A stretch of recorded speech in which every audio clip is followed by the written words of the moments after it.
কুমিল্লার ১৪ গ্রামে ১১ দলীয় জোটের জনসভা, জামায়াত আমির সহ মঞ্চে ১১ দলের নেতারা জোটের পক্ষে ভোট প্রার্থনা।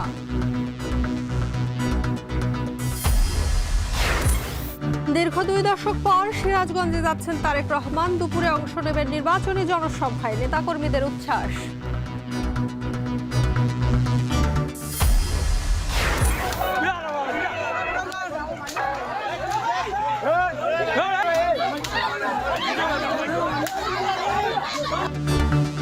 ভোলার বোরহানুদ্দিনে বিএনপি জামায়াত সংঘর্ষে আহত ১০। নারায়ণগঞ্জে যুবদল কর্মীর আঘাতে স্বেচ্ছাসেবক দলের নেতা নিহত। এবং নওগাঁয় ডাম্প ট্রাক চাপায় ভ্যান যাত্রী সহ নিহত ৫। দুর্ঘটনার পর পালিয়েছে চালক। নিহত সবাই ক্ষুদ্র নৃগোষ্ঠীর।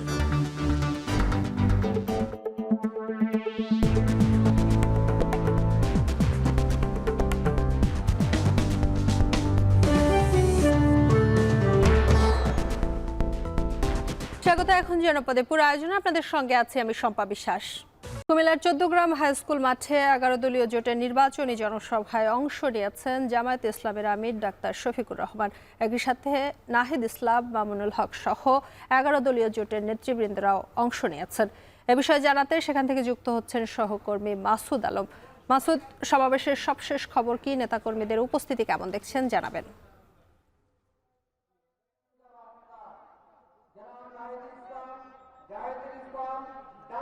শম্পা, এরই মধ্যে সভাস্থলে উপস্থিত হয়েছেন জামায়াতের আমির ডাক্তার শফিকুর রহমান। এছাড়াও রয়েছেন এনসিপির আহ্বায়ক নাহিদ ইসলাম এবং বাংলাদেশ খেলাফত মজলিসের আমির মামুনুল হক।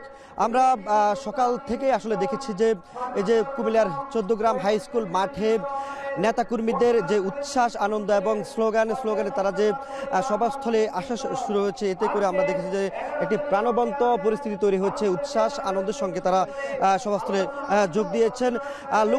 লোকারণ্য বলা হয় যে মাঠে তারা সব জনসভাটি করছেন, নির্বাচনী জনসভাটি করছেন, সেটি ছাড়িয়ে আমরা দেখেছি যে ঢাকা চট্টগ্রাম মহাসড়কে পাশে মানুষ কিন্তু দাঁড়িয়েছেন এবং ফুটওভার ব্রিজ রয়েছে, পাশে গাছের ডাল কিংবা যে আমরা দেখেছি যে সে সকল বাসাবাড়িগুলো রয়েছে সেগুলোর বারান্দা জানালা দিয়ে মানুষ উঁকি দিয়ে জামায়াতের এই জনসভায় তারা অংশ নিচ্ছেন। এবং এখানকার যিনি যে প্রধান অতিথি জামায়াতের আমির ডাক্তার শফিকুর রহমান, তার বক্তব্য শোনার জন্য তারা দাঁড়িয়েছেন সারিবদ্ধভাবে। এখানে আমরা দেখেছি বিভিন্ন বয়সী আপনার যে তরুণ যুবক থেকে শুরু করে নানান বয়সে মানুষ এবং নারীরাও রয়েছেন, হিন্দু সম্প্রদায়ের ব্যক্তিরা রয়েছেন এই জনসভায়। তারা কাঁধে কাঁধ মিলিয়ে ১৪ গ্রাম জামায়াতকে বা দাঁড়িপাল্লাকে ভোট দিয়ে জয়যুক্ত করার জন্য তারা প্রতিজ্ঞাবদ্ধ এবং ঐক্যবদ্ধ তারা বলছেন। আমরা এখন দেখছি স্থানীয় নেতৃবৃন্দু এবং জাতীয় নেতৃবৃন্দু তারা কথা বলছেন। জোটের ১১ দলীয় জোটের বেশ কিছু দলের নেতৃবৃন্দু রয়েছেন, জামায়াত, এনসিপি, খেলাফতে মজলিস, বাংলাদেশ খেলাফতে মজলিস এবং শিবিরের নেতাকর্মী রয়েছে। এখানে ঢাকসুর বিপি উপস্থিত রয়েছেন। এই আসনে যিনি নির্বাচন করছেন কুমিল্লা ১১ ১৪ গ্রাম আসন, এই আসনের সাবেক এমপি জামায়াতের নায়েবে আমির ডাক্তার সৈয়দ আবদুল্লাহ মোহাম্মদ তায়ের, তিনি এর আগে এই আসনে নির্বাচন করে জয়লাভ করে জয়ী হয়েছিলেন। এবারও তিনি জয়ী হবেন।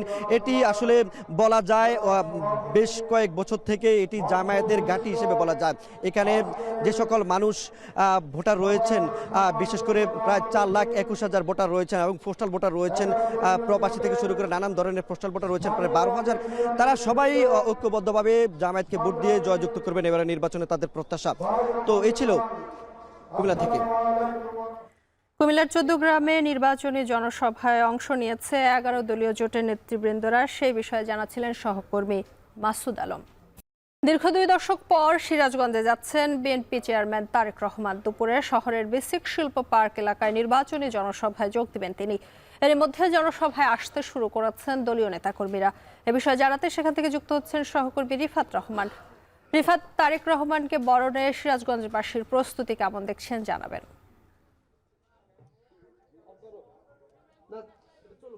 শম্পা, দীর্ঘ 2 দশক পর সিরাজগঞ্জে আসছেন তারেক রহমান, নির্বাচনী জনসভায় যোগ দিবেন এবং তার যে এই সফরকে কেন্দ্র করে সিরাজগঞ্জের যে জনসভা স্থল সেটি কিন্তু ইতিমধ্যে নেতাকর্মীদের আপনাদের বিশেষভাবে অনুরোধ করা হচ্ছে দেখায় যে জনসভা স্থলে রয়েছে সেই মঞ্চটি কিন্তু ইতিমধ্যেই প্রস্তুতের কাজ কিন্তু শেষ করেছে এখানকার স্থানীয় নেতাকর্মীরা। পাশাপাশি এই যে জনসভাকে কিন্তু যারা স্থানীয় নেতৃবৃন্দ রয়েছেন তাদের মধ্যে কিন্তু এক প্রকার উৎসব বিরোধ করছে যে দীর্ঘদিন পর তারেক রহমান এই সিরাজগঞ্জে আসছেন, সেটিও দলীয় প্রধান হিসাবে। সেক্ষেত্রে আসলে নেতাকর্মীদের মধ্যে একটি অন্যরকম উচ্ছ্বাস কিন্তু বিরাজ করছে, বিশেষ করে সিরাজগঞ্জ এবং যে পাবনা জেলার যারা নেতাকর্মীরা রয়েছে তারা কিন্তু এই জনসভায় যোগ দেবেন এবং তারেক রহমান কিন্তু যে এই সিরাজগঞ্জের 6টি সংসদীয় আসন এবং পাবনার 5টি সংসদীয় আসনে যারা প্রার্থী রয়েছেন বিএনপি মনোনীত তাদের এই সভাস্থল থেকে পরিচিত করা দিবেন।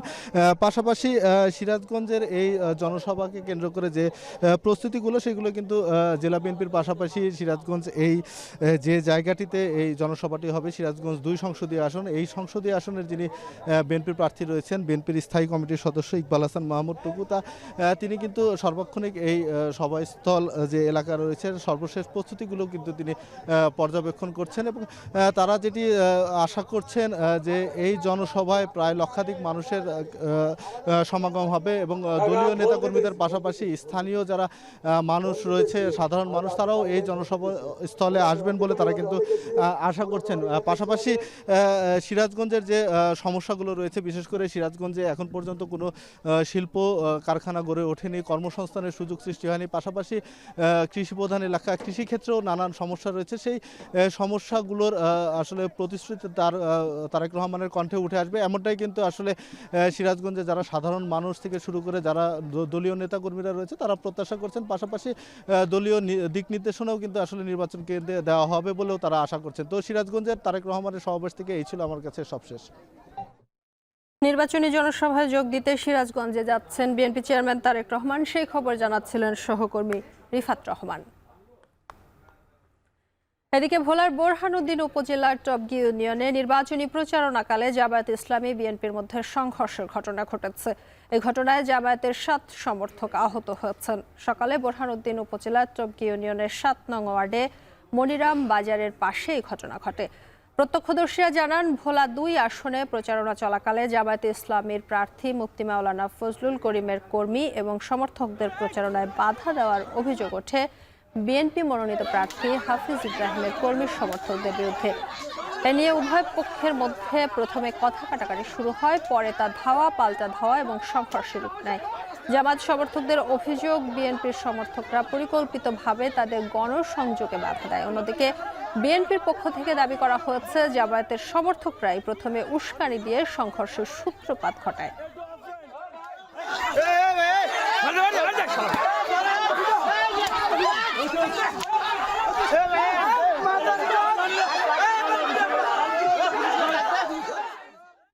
এ বিষয়ে বিস্তারিত জানাতে ভোলা থেকে এই মুহূর্তে যুক্ত হচ্ছেন সহকর্মী ইমতিয়াজুর রহমান, চলে যাচ্ছে তার কাছে। ইমতিয়াজ, একের পর এক কেন এরকম সহিংসতা হচ্ছে এবং আইন শৃঙ্খলা বাহিনী এ নিয়ে কি বলছে, বিস্তারিত জানাবেন। শম্পা, ত্রয়োদশ জাতীয় সংসদ নির্বাচনকে ঘিরে প্রচার প্রচারণা কিন্তু এখন জমে উঠেছে প্রায়। আর মাত্র কয়েকদিন পরে নির্বাচন যতই ঘনিয়ে আসছে ততই কিন্তু এই প্রচারণাকে ঘিরে ভোলার 4টি আসনে কিন্তু বিভিন্ন দলের নেতাকর্মীদের এবং সমর্থকদের মাঝে ধাওয়া পাল্টা দেওয়া, হামলা এবং সংঘর্ষের ঘটনা ঘটছে। এতে করে আহত হচ্ছে ব্যাপক সংখ্যক এবং প্রতিনিয়তই কিন্তু যে সংঘর্ষ সৃষ্টি হচ্ছে, এতে করে যে সাধারণ ভোটার তাদের মাঝে কিন্তু একরকম আতঙ্ক এবং উৎকণ্ঠা বিরাজ করছে। যখনই এই আতঙ্ক উৎকণ্ঠা বিরাজ করছে তখন কিন্তু আইন শৃঙ্খলা পরিস্থিতি কিন্তু স্বাভাবিক অবস্থা রয়েছে, কিন্তু তারা কিন্তু প্রতিটি আসনে কিন্তু তারা নিয়ন্ত্রণের চেষ্টা করছে। কিন্তু উভয় দলের কিন্তু নেতাকর্মীদের উস্কানিমূলক বক্তব্য এবং উস্কানিমূলক কথাবার্তার কারণে কিন্তু প্রতিনিয়ত বিচ্ছিন্ন ঘটনা ঘটে যাচ্ছে। আপনাকে কিন্তু জানিয়ে রাখি, গতকালকে ভোলার বোরহানুদ্দিনের বড়মানিকা এবং ভোলার দৌলত খানের যে চরপাতা ইউনিয়নের জামাত এবং বিএনপি সমর্থকদের মাঝে ধাওয়া পাল্টা দেওয়ার ঘটনা ঘটেছে। এর আগে ভোলা সদর উপজেলার পশ্চিম ইলিশায় ইসলামী আন্দোলন এবং জামাত সমর্থকদের মাঝে ধাওয়া পাল্টা দেওয়ার ঘটনা ঘটছে এবং চরপেশনে জামাত ইসলামী নেতাকর্মীরা যে ইসলামী আন্দোলনের নারী কর্মী রয়েছে তাদেরকে হামলা করেছে। এছাড়াও ভোলার বুরহানুদ্দিনের বুরহানগঞ্জে কয়েকদিন আগে প্রায় বিএনপি সমর্থকরা জামাত ইসলামী নেতাকর্মীদের ধাওয়া পাল্টা দেওয়া করে সংঘর্ষ হয়। এই কারণে কিন্তু বিএনপি যে নেতা রয়েছে হাফিজ ইব্রাহিম প্রার্থী তাকে কিন্তু ইসির পক্ষ থেকে কারণ দর্শানোর নোটিশ পর্যন্ত প্রদান করা হয়েছে, কিন্তু তারপরেও কিন্তু তাদের যে ধাওয়া পাল্টা দেওয়া সংঘর্ষ কিন্তু প্রতিনিয়ত জড়িয়ে যাচ্ছে। এতে করে যে সাধারণ ভোটাররা রয়েছে তারা একরকম আতঙ্কিত রয়েছে। তারা বলছেন যে নির্বাচন যত ঘনিয়ে আসছে ততই কিন্তু হামলা মামলার শিকার হচ্ছে। তারা বলছেন যে যাতে করে এই আইন শৃঙ্খলা পরিস্থিতি স্বাভাবিক থাকে এবং উভয় পক্ষের সর্বদলের যে সকল নেতাকর্মী রয়েছে তাদের প্রচার প্রচারণা পরিচালিত করতে পারে বলেও কিন্তু তারা জানিয়েছে। তারা চাচ্ছেন যে নির্ধারিত সময়ে 12 তারিখে নির্বাচনে ভোটের মাধ্যমে তাদের যেই নির্বাচিত প্রার্থী রয়েছে তাকে বিজয়ী করবে এবং ভোলার স্বার্থে তারা উন্নয়নমূলক কাজ করবে। তো এই ছিল আমার কাছে ভোলা থেকে সর্বশেষ তথ্য। শম্পা। ভোলায় নির্বাচনী প্রচারকালে বিএনপি এবং জামায়াতের কর্মী সমর্থকদের মধ্যে ধাওয়া পাল্টা ধাওয়ার ঘটনা ঘটেছে, সেই খবর জানাচ্ছিলেন সহকর্মী ইমতিয়াজুর রহমান।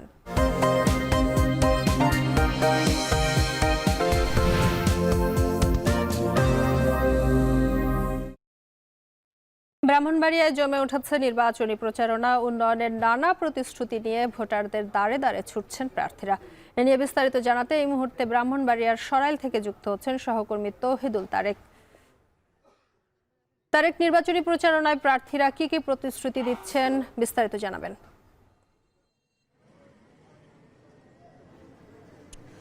এই মুহূর্তে আমি অবস্থান করছি মূলত ব্রাহ্মণবাড়িয়া সদর এবং বিজয়নগর নিয়ে যে আসনটি গঠিত হয়েছে সে আসনে, এবং এখানকার যে স্থানীয়রা রয়েছে তাদের সাথে আমরা কথা বলেছি। তাদের যে অভিযোগের মূল জায়গাটা সেটা হচ্ছে এখানে গ্যাস সংকট, পানি সংকট এবং একই সাথে এই সদর উপজেলায় বেশ যানজটের অভিযোগ তারা করছেন এবং একই সাথে শুকনো মৌসুমে ধুলাবালির কারণে এখানে চলাফেরা আসলে খুব কঠিন হয়ে যাচ্ছে বলে কিন্তু তারা অভিযোগ করছে। তো সেই অভিযোগগুলোর প্রেক্ষিতেই কিন্তু এখানকার যে প্রার্থীরা রয়েছেন সেই প্রার্থীরা স্থানীয়দের কাছে যাচ্ছেন ভোট চাইতে। এবং একই সাথে যদি উল্লেখ করি যে এখানে বেশ কয়েকজন প্রার্থী রয়েছেন, তাদের মধ্যে উল্লেখযোগ্য প্রার্থী হলো বিএনপির যিনি রয়েছেন মাহবুব হোসেন শ্যামল, এবং একই সাথে 11 দলীয় জোটের পক্ষ থেকে এখানে নির্বাচন করছেন মোহাম্মদ আতাউল্লাহ। এই মূল দুই প্রার্থীর মধ্যেই অনেকেই ভবিষ্যদ্বাণী করছেন যে মূল লড়াইটা জমে উঠবে। এবং আপনারা দেখতে পাচ্ছেন যে আমরা একদমই সদরের যে প্রাণ কেন্দ্র সেই প্রাণ কেন্দ্রে অবস্থান করছি এই মুহূর্তে, এবং সেই জায়গা থেকে এখানে যে মানুষের ব্যবসা বাণিজ্য চলাফেরা এই বিষয়গুলো নিয়ে তাদের একটি আসলে বেশ কিছু আক্ষেপ রয়েছে। সেই আক্ষেপের জায়গাগুলো তারা বলছেন যে এই ত্রয়োদশ জাতীয় সংসদ নির্বাচনে তারা তাদের যে প্রতিনিধি হয়ে আসবেন তিনি যাতে তাদের যে সমস্যাগুলো রয়েছে সেই সমস্যাগুলো নিয়ে কাজ করে, এবং একই সাথে এই এখন যে প্রতিশ্রুতির ফুলঝুরিগুলো দেওয়া হচ্ছে সেই ফুলঝুরিগুলো যাতে দেওয়া হয়, সেই ফুলঝুরি যাতে দেওয়া হচ্ছে সেগুলো যাতে বাস্তবায়ন করা হয় সেই কথাগুলো তারা বলছেন। এবং তারা বলছেন যে এখন শুধু মার্কা দেখে নয়, তারা আসলে মানুষ দেখে তাদের যে চরিত্র সেটা দেখে তারা ভোট দেবেন। এই ছিল আমার কাছে সবশেষ। তবে আজ বিকেল 4:30টার দিকে এই ভোটারের যে ইশতেহার সেটির একটি প্রোগ্রাম রয়েছে, সেটি দেখার আমন্ত্রণ জানিয়ে এখানে শেষ করছে। নারায়ণগঞ্জে দলীয় কর্মসূচিতে নাম আগে পরে দেয়াকে কেন্দ্র করে হাতাহাতির ঘটনায় যুবদল কর্মীর ঘুষিতে আজহার নামে এক স্বেচ্ছাসেবক দল নেতা নিহত হয়েছেন। শুক্রবার সন্ধ্যায় রূপগঞ্জ উপজেলার কাঞ্চন পৌরসভার ত্রিশকাহনিয়া এলাকায় এই ঘটনা ঘটে। নিহত আজহার কাঞ্চন পৌর স্বেচ্ছাসেবক দলের 9 নং ওয়ার্ডের সিনিয়র সহসভাপতি ছিলেন। প্রত্যক্ষদর্শীরা জানান, শনিবারের দলীয় কর্মসূচিকে ঘিরে শুক্রবার সন্ধ্যায় ওয়ার্ড বিএনপির কার্যালয়ে নেতাকর্মীরা আলোচনায় বসেন। এ সময় তালিকায় নাম আগে পরে দেয়াকে কেন্দ্র করে স্বেচ্ছাসেবক দলের সভাপতি সবুজের সাথে যুবদল কর্মী রাজীবের কথা কাটাকাটি হয়। এক পর্যায়ে রাজীবের সহযোগী হাসান সহ বেশ কয়েকজন উত্তেজিত হয়ে সবুজ সহ সিনিয়র সহসভাপতি আজহার এবং যুব দলের সভাপতি রিপনকে মারধর করে।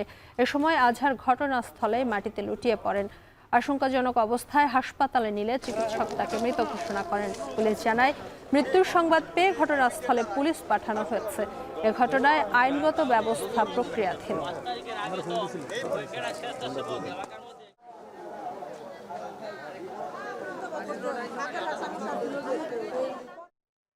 শেরপুরে বিএনপি জামায়াত সংঘর্ষে শ্রীবর্দী উপজেলায় জামায়াতের সেক্রেটারি মাওলানা রেজাউল করিম নিহতের ঘটনার ৩ দিন পর ঝিনাইগাতী থানায় মামলা দায়ের করা হয়েছে।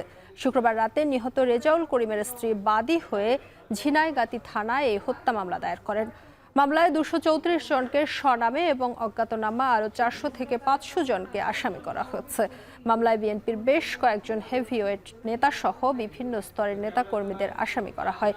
মামলার বিষয়টি নিশ্চিত করেন জেলা জামায়াতের আমির মাওলানা হাফিজুর রহমান। এদিকে হত্যাকারীদের দ্রুত বিচারের দাবিতে শুক্রবার বিকেলে শেরপুর জেলা শহরে বিক্ষোভ মিছিল এবং প্রতিবাদ সমাবেশ হয়।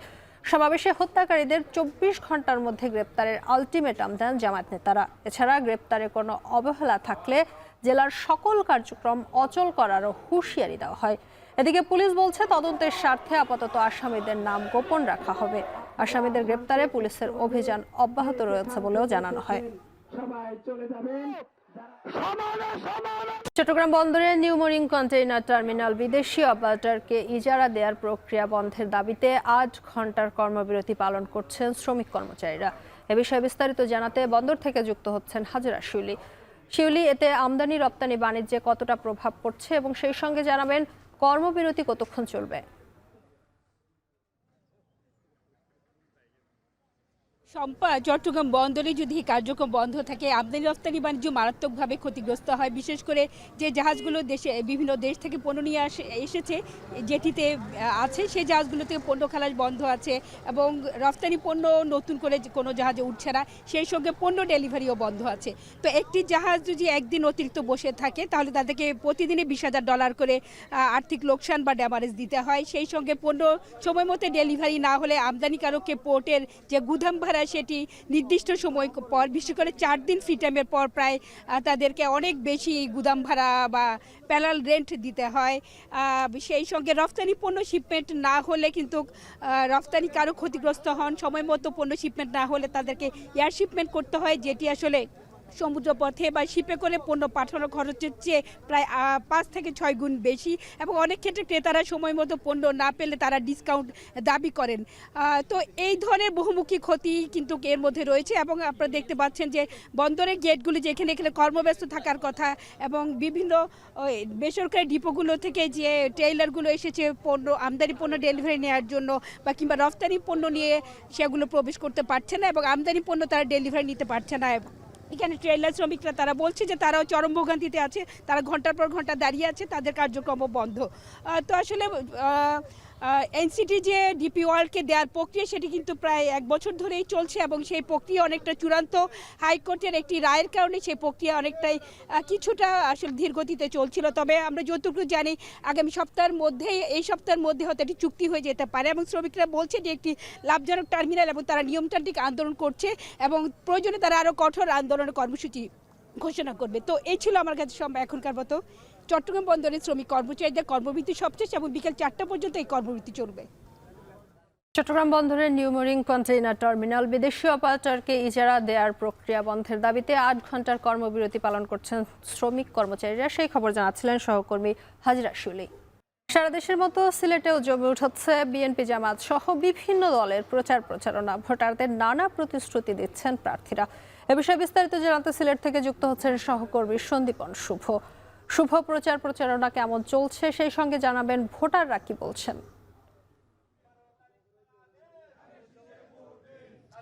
দেখুন, বিভিন্ন মত ও পথের মতাদর্শের প্রার্থীদেরকে নিয়ে সিলেট 1 আসন কিন্তু ইতোমধ্যে জমে উঠেছে প্রচারণা। এখন আমরা যেখানে রয়েছি নগরীর 21 নং ওয়ার্ড এবং 21 নং ওয়ার্ডে কিন্তু বিএনপি মনোনীত প্রার্থী যিনি বিএনপির চেয়ারপারসনের উপদেষ্টা খন্দকার আব্দুল মুক্তাদিরের প্রচারণা এবং গণসংযোগ চলছে এবং আমরা দেখতে পাচ্ছি যে তিনি লিফলেট বিতরণের পাশাপাশি নানা ধরনের প্রতিশ্রুতি দিচ্ছেন এখানকার জনসাধারণকে, বিশেষ করে রপ্তানিমুখী অর্থনীতি, কর্মসংস্থান সৃষ্টি, কৃষিতে অবদান রাখা সহ নানা ধরনের প্রতিশ্রুতি তার কাছ থেকে আমরা পাচ্ছি। বিশেষ করে প্রবাসীদের নিয়ে তিনি ওয়ান স্টপ সার্ভিস চালু সহ নানা ধরনের কথা কিন্তু প্রার্থীদেরকে প্রতিশ্রুতি হিসেবে দিচ্ছেন। এর পাশাপাশি আমরা দেখেছি যে বিএনপির পাশাপাশি জামাত সহ অন্যান্য দল এখানে কিন্তু বিশেষ প্রক্রিয়া বামধারার 3টি দল তারা প্রতিদ্বন্দ্বিতা করছেন। এর পাশাপাশি যদি বলি বিশেষ করে ইসলামী আন্দোলন এবং গণ অধিকার পরিষদেরও প্রার্থী রয়েছেন। তো বলা যায় 6,80,000 ভোটার নিয়ে যে 36টি ওয়ার্ড এবং যে বিশেষ করে যে ইউনিয়নগুলো রয়েছে, মোট 6,80,000 ভোটার সমৃদ্ধ এই জনপদে আসলে বিশেষভাবে চলমান রয়েছে এই প্রচারণা। এবং খন্দকার আব্দুল মুক্তাদিরের যে প্রচারণা সকাল থেকে আমরা দেখছিলাম যে তিনি বিভিন্ন পাড়া মহল্লা অলিগলিতে কিন্তু ভোটারদের মন জোগাতে উনি ঘুরছেন এবং ভোটারদের সাথে কথাও বলেছেন। আমরা দেখেছি যে আসলে একটা নির্বাচনী আমেজ কিন্তু সৃষ্টি হয়েছে ইতোমধ্যে সিলেটে, যেহেতু আজকে 10ম দিনের মতো প্রচারণা চলছে এবং প্রত্যেকটি দল কিন্তু চাচ্ছেন যে নিজেদের মতো করে যেন তারা প্রার্থীদের কাছে পৌঁছতে পারে এবং প্রত্যেকটা ভোটারদের দ্বারে দ্বারে তারা পৌঁছানোর চেষ্টা করছেন। এবং আমরা এই মুহূর্তে যেটি লক্ষ্য করতে পারছি যে বিএনপির যারা নেতৃস্থানীয় রয়েছেন এই ওয়ার্ডের, তারা কিন্তু লিফলেট বিতরণ করছেন এবং প্রার্থী নিজেও রয়েছেন এবং তাদের প্রত্যাশা হচ্ছে যে তারা আসলে এখান থেকে প্রতি বছর যে প্রতিটা নির্বাচন পরেই কিন্তু যেহেতু মর্যাদাপূর্ণ আসন বলা হয় সিলেট 1কে, এবং এই মর্যাদাপূর্ণ আসন থেকে তারা প্রতিবার যারা বিজয়ী হন তারাই কিন্তু সরকার গঠন করেন এবং তারা প্রত্যাশা বিএনপি এখান থেকে সরকার গঠন করতে পারে বা তারা হয়তোবা জয়লাভ করবে। কিন্তু এর পাশাপাশি আমরা যদি বলি জামায়াতেরও কিন্তু এখানে বেশ প্রচারণা রয়েছে, প্রত্যেকটি দলে কিন্তু প্রচারণা আমরা দেখতে তুমুলভাবে চলছে। তো এই ছিল আসলে সিলেটের 21 নং ওয়ার্ড থেকে প্রচারণার সর্বশেষ। সিলেট থেকে নির্বাচনী প্রচারের খবর জানাচ্ছিলেন সহকর্মী সন্দীপন শুভ। চাঁদপুর 3 আসনে জামায়াতের নির্বাচনী জনসভা অনুষ্ঠিত হচ্ছে। সভায় প্রধান অতিথি জামায়াতে ইসলামের সেক্রেটারি জেনারেল মিয়া গোলাম পরোয়ার। এ বিষয়ে বিস্তারিত জানাতে চাঁদপুরের হাসান আলী সরকারি উচ্চ বিদ্যালয় মাঠ থেকে যুক্ত হচ্ছেন তালহা জুবায়ের। তালহা, জনসভায় কর্মী সমর্থকদের উপস্থিতি কেমন দেখছেন? শম্পা, আমি আছি চাঁদপুর হাসান আলী সরকারি উচ্চ বিদ্যালয়ের, যেখানে জামায়াতের যেই প্রার্থী রয়েছে সেই প্রার্থীকে ঘিরে যে জনসমাবেশ অনুষ্ঠিত হচ্ছে তার পাশেই আছি। এই জনসমাবেশে কিন্তু জামায়াত ইসলামের কেন্দ্রীয় সেক্রেটারি জেনারেল মিয়া গোলাম পরোয়ার কিন্তু কিছুক্ষণের মধ্যেই এই জনসমাবেশে উপস্থিত হওয়ার কথা রয়েছেন এবং এখানে তিনি প্রধান অতিথির ভাষণ কিন্তু দেওয়ার কথা রয়েছে। শম্পা, একটা বিষয় আপনার মাধ্যমে দর্শকদেরকে জানিয়ে রাখতে চাই, সেটা চাঁদপুরের যে 5টি আসন রয়েছে সেখানে কিন্তু 36 জন প্রার্থী প্রতিদ্বন্দ্বিতা করছেন এবং চাঁদপুর 3 আসনে কিন্তু জামায়াত ইসলামের পক্ষে প্রতিদ্বন্দ্বিতা করছেন জেলা জামায়াতের সেক্রেটারি শাহজাহান খান এবং একই সাথে আরো 7 জন প্রার্থীও কিন্তু প্রতিদ্বন্দ্বিতা করছেন। এবং সকাল থেকেই কিন্তু যারা প্রার্থী রয়েছেন তারা কিন্তু ভোটারদের ধারে ধারে যাচ্ছেন এবং তাদের পক্ষে ভোটের জন্য কিন্তু নানান ধরনের প্রতিশ্রুতি তারা ব্যক্ত করছেন। এবং চাঁদপুরের এই আসনে কিন্তু প্রায় 5.5 লক্ষ ভোটার রয়েছে, এর মধ্যে প্রায় 2,80,000-এর মতো পুরুষ ভোটার রয়েছে এবং নারী ভোটার রয়েছে প্রায় 2.5 লক্ষ মতো নারী ভোটার রয়েছে। আসলে আজকের এই জনসমাবেশে কিন্তু যারা জামায়াতের সাথে আরো 11টি দল, সেই 11টি দলের কিন্তু পক্ষে জামায়াতের পক্ষে কিন্তু জনসমাবেশ করা হচ্ছে এবং বক্তারা কিন্তু তাদের প্রার্থীর পক্ষে কিন্তু নানান ধরনের বক্তব্য দিয়ে যাচ্ছেন। তো সবকিছু মিলিয়ে কিন্তু যে নির্বাচনী পরিবেশ সেখানে কিন্তু আসলে প্রার্থীরা ভোটারদের ধারে ধারে যাচ্ছেন, ভোটের জন্য কিন্তু তারা প্রচারণা চালাচ্ছেন। সবকিছু মিলিয়ে কিন্তু চাঁদপুরের যে 5টি আসন রয়েছে সেখানে কিন্তু আমরা কোথাও কিন্তু এখন পর্যন্ত কোনো ধরনের বিশৃঙ্খলা কিংবা অপ্রীতিকর ঘটনা কিন্তু আমরা দেখতে পাইনি।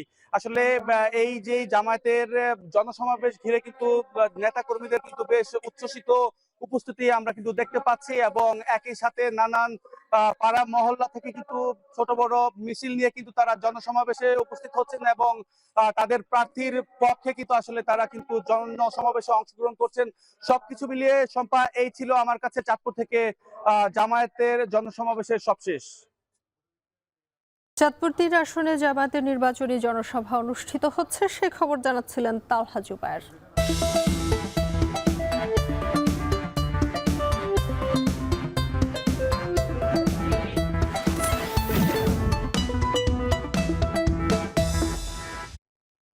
জাতীয় নির্বাচন ঘিরে আরো সচেতন মৌলভীবাজারের নারী ভোটাররা। হাওর পাহাড় এবং চা বাগান ঘেরা এই জেলায় চা শ্রমিক, খাসিয়া, মণিপুরী সহ বিভিন্ন শ্রেণী পেশার নারীরা বলছেন, যারা নারীদের অধিকার, শিক্ষা এবং কর্মসংস্থানে বাস্তব কাজ করবে তারাই পাবে ভোট। মৌলভীবাজার থেকে এম এ হামিদের প্রতিবেদন। গণতন্ত্রের প্রতিটি আন্দোলনেই নারীরা ছিলেন সামনের সারিতে। সবশেষ 24 জুলাইয়ের গণঅভ্যুত্থানেও নারীদের অংশগ্রহণ ছিল চোখে পড়ার মতো। আর সেই অভিজ্ঞতা থেকেই আসন্ন ত্রয়োদশ জাতীয় সংসদ নির্বাচনে নারী বান্ধব নেতৃত্ব চান মৌলভীবাজারের নারীরা। হাওর, পাহাড় ও চা বাগানে ঘেরা মৌলভীবাজারে 63টি জনগোষ্ঠীর মানুষের বসবাস। জেলার 21 লাখের বেশি জনসংখ্যার প্রায় 8 লাখ নারী ভোটার। শিক্ষা, অধিকার আর কর্মসংস্থানে যারা সত্যিকারের কাজ করবেন তাদেরই নির্বাচিত করতে চান তারা। খাসিয়া, মণিপুরী, চা শ্রমিক সহ বিভিন্ন শ্রেণী পেশার নারীরা বলছেন, নারীদের নিয়ে কাজ করা শুধু কথায় নয়, বাস্তবেও প্রমাণ করতে হবে। যারা আমাদের ভূমির অধিকার আর যারা মজুরির অধিকার নিয়ে কাজ করবে তাদেরকে আমরা ভোট দেব। যারা নারীদের উন্নয়ন করবে, খাসিয়াদের যারা উন্নয়ন করবে তাদেরকে ভোট দিব। যে পার্টি নারীর শিক্ষা, নারীর অধিকার সেসব সুবিধা দিচ্ছে, যারা সেসব অধিকারে আমাদেরকে সুবিধা দিচ্ছে, সেই পার্টিকেই আমি ভোট দিতে চাইব। যারা নারীদেরকে সহযোগিতা করব তাদেরকে ভোট দিব। নতুন ভোটার ও নারী উদ্যোক্তারাও স্বপ্ন দেখছেন নারী বান্ধব সরকারের। সহজ শর্তে ঋণ, নিরাপদ কর্মপরিবেশ আর সম্মান চান তারা। আমাদের নারীদের কথা যারা ভাববে, আমরা ভবিষ্যতে তাদেরকেই নির্বাচিত করব। এখানে আমরা কোনো দলমতের কথা বলতে আসছি না। নারীদের অবদান ঘর থেকে দেশের সব জায়গায় যেরকম করে আছে সেটার স্বীকৃতির প্রয়োজন, এবং সেই রাষ্ট্রীয় স্বীকৃতির জন্য কাজ হবে এবং সেই পরিবর্তনের ধারাটা অব্যাহত থাকবে। সেই জায়গা থেকে আমি আমার কাজ করে যাব। জেলায় এবার ভোটার 16 লাখের বেশি, যার প্রায় অর্ধেকই নারী। ভোটারদের প্রত্যাশা এই নির্বাচন হোক জাতীয় উৎসবের মতন। এখন মৌলভীবাজার। কুমিল্লার 14 গ্রাম হাই স্কুল মাঠে 11 দলীয় জোটের নির্বাচনী জনসভায় বক্তব্য রাখছেন জামায়াতের আমির ডাক্তার শফিকুর রহমান। আমরা সরাসরি চলে যাচ্ছি সেখানে। ইজ্জতের উপর ভর করে আমরা আর কোনো আধিপত্যবাদকে মানব না, আমরা আর কোনো ফ্যাসিবাদ দেখতে চাই না, আমরা আর কোনো দুর্নীতিগ্রস্ত সরকার এই দেশে দেখতে চাই না। আমরা একটি মানবিক বাংলাদেশ দেখতে চাই। সেই বাংলাদেশে আপনাদের দোয়া এবং ভালোবাসায়, মহান আল্লাহ তাআলার ইচ্ছায়, বিইজনিল্লাহ ইনশাআল্লাহ এই 11 দল আপনাদের পক্ষ হয়ে এই জাতি পরিচালনা করবে। কাজেই আপনারা যদি ডাক্তার সৈয়দ আব্দুল্লাহ মোহাম্মদ তাহেরের উপর আস্থা রাখেন, তাকে বেছে নেন আপনাদের পবিত্র মূল্যবান ভোটের মাধ্যমে, ইনশাআল্লাহ আমি আল্লাহর পর ভরসা করে বলতে পারি মন্ত্রী পরিষদে একজন সিনিয়র সদস্য এই 14 গ্রাম পাবে ইনশাআল্লাহ। এখন সিদ্ধান্ত আপনাদের। 14 গ্রামবাসী এই সুযোগ কাজে লাগাবেন কিনা এটা 14 গ্রামবাসীর সিদ্ধান্ত। তবে আমি আগেই বলেছি, মূল ফয়সালা আল্লাহ রাব্বুল আলামিনের। কুলিল্লাহুম্মা মালিকাল মুলকি তুতিল মুলকা মান তাশাউ ওয়া তানজিউল মুলকা মিম্মান তাশা। এটি আল্লাহ তাআলার ফয়সালা, আমরা গভীরভাবে বিশ্বাস করি।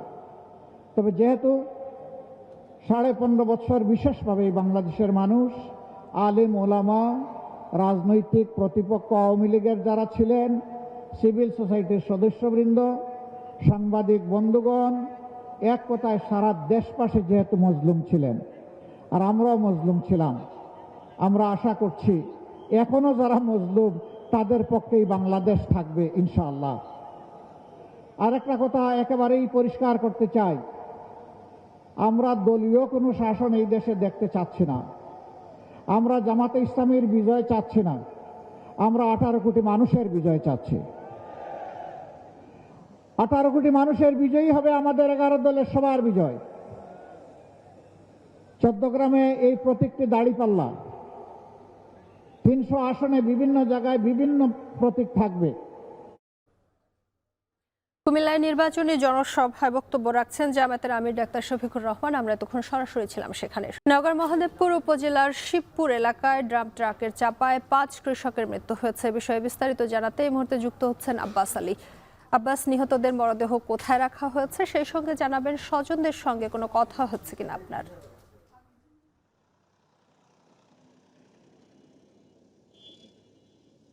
শম্পা, আপনাকে জানিয়ে রাখি যে আমি যে স্থানটিতে দাঁড়িয়ে রয়েছি সেখানে আসলে মর্মান্তিক সড়ক দুর্ঘটনায় 5 জন কৃষকের প্রাণহানি হয়েছে। তবে তার আগের ঘটনা যদি বলি, যেহেতু আজ শনিবার নওগাঁ মহাদেবপুর উপজেলার মহাদেবপুর হাটবার, যার কারণে এই ঘটনাস্থল থেকে প্রায় 8 কিলোমিটার দূরে যেই কৃষকরা মারা গেছেন, অর্থাৎ কৃষকদের বাড়ি নূরপুর গ্রামে, সেই নূরপুর গ্রাম থেকে তারা সবজি নিয়ে ভোরে এই মহাদেবপুর উপজেলা হাটে তারা বিক্রি করতে আসছিলেন। পথিমধ্যেই একটি ড্রাম ট্রাকের সাথে তাদের একটি দুর্ঘটনা ঘটে। আমরা স্থানীয়দের সঙ্গে কথা বলে যেমনটি জেনেছি যে এই ড্রাম ট্রাকটি নওগাঁ জেলা থেকে জেলার পত্নীতলা উপজেলার দিকে যাচ্ছিল, অর্থাৎ আমার ডান পাশ দিয়ে ড্রাম ট্রাকটি যাচ্ছিল এবং বাম পাশ দিয়ে কৃষকরা একটি চার্জার ভ্যানে করে 6 জন কৃষক তাদের জমির সবজি তুলে মহাদেবপুর হাটে আজকে বিক্রি করার জন্য যাচ্ছিলেন। কিন্তু এখানে আসলে একটি যে দুর্ঘটনা ঘটেছে, স্থানীয়রা ধারণা করছেন যে চালকের যে সহযোগী রয়েছে তিনি আসলে এই ড্রাম ট্রাকটি চালাচ্ছিলেন এবং ঘুম ঘুম ভাব নিয়ে চালাচ্ছিলেন, যার কারণে আসলে সেই ড্রাম ট্রাকটি রাস্তার তাদের বাম পাশ থেকে ডান পাশে ভুলক্রমে এসে এই চার্জার ভ্যানটিকে চাপা দিয়ে রাস্তার এই বাম পাশে রাস্তার নিচে এই পড়ে যায়, যার কারণে ঘটনাস্থলেই 3 জন মারা যায়। এবং স্থানীয় যারা রয়েছেন তাদের সঙ্গে কথা বলেছে, বিকট একটা শব্দ হয়েছিল এবং এই শব্দের কারণেই তারা এখানে এসে দেখেন যে 3 জন মারা গেছে এবং বাকি 2 জনকে তারা মহাদেবপুর উপজেলা হাসপাতালে পাঠায়। সেখানে ঘটনাস্থলে সেই 2 জন মারা যায়। আর পুলিশের সঙ্গে কথা বলে আমরা যেমনটি জেনেছি যে ড্রাম ট্রাকের যারা চালক এবং হেল্পার ছিল তারা পালিয়ে গেছে এবং তাদেরকে শনাক্ত করার চেষ্টা করা হচ্ছে এবং যে ড্রাম ট্রাকটি রয়েছে মালিকানা কারা তাদেরকেও শনাক্তের চেষ্টা করা হচ্ছে বলে জানিয়েছেন পুলিশ প্রশাসন। তো এই ছিল আমার কাছে এখানকার দুর্ঘটনা নিয়ে সবশেষ। নওগাঁর মহাদেবপুর উপজেলার শিবপুর এলাকায় ড্রাম ট্রাকের চাপায় 5 কৃষকের মৃত্যু হয়েছে, সেই খবর জানাচ্ছিলেন সহকর্মী আব্বাস আলী।